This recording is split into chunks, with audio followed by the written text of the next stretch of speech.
Hello, আসসালামু আলাইকুম। প্রিয় ছাত্রছাত্রীরা কেমন আছো? আশা করি আলহামদুলিল্লাহ সকলেই ভালো আছো। অনেক দিন পর আবার এই ভিডিও শুরু করলাম। প্রথম দিনেই ঢাকা বিশ্ববিদ্যালয় নিয়ে ভিডিও বানাচ্ছি।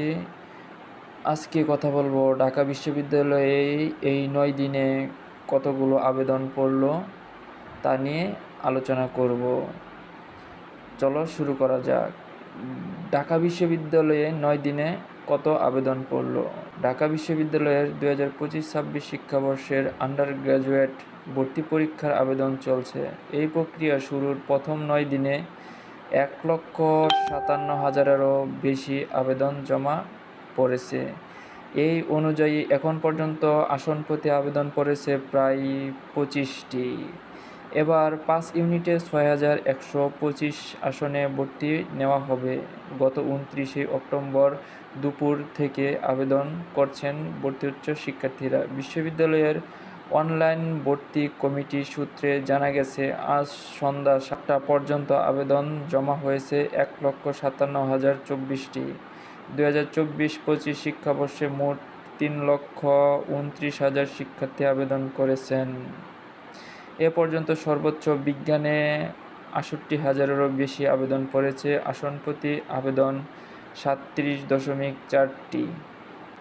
ইউনিটটিতে মোট আসন আছে 1,851টি।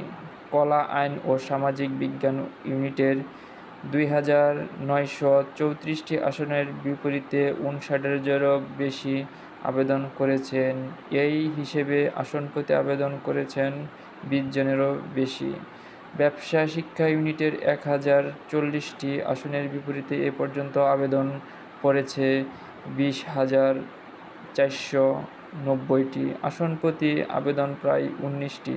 চারুকলায় 130টি আসনের জন্য 3,000-এরও বেশি আবেদন জমা হয়েছে। এ পর্যন্ত আসন প্রতি 23টিরও বেশি আবেদন পড়েছে। আইবিএ ইউনিটে 120টি আসনের বিপরীতে আবেদন পড়েছে 5,925টি। আসন প্রতি আবেদন প্রায় 50টি। ঢাকা বিশ্ববিদ্যালয়ের অনলাইন ভর্তি পরীক্ষা কমিটির সদস্য অধ্যাপক ডক্টর মোহাম্মদ মুস্তাফিজুর রহমান দি ডেইলি ক্যাম্পাসকে বলেন, সবাই আবেদন করেছে।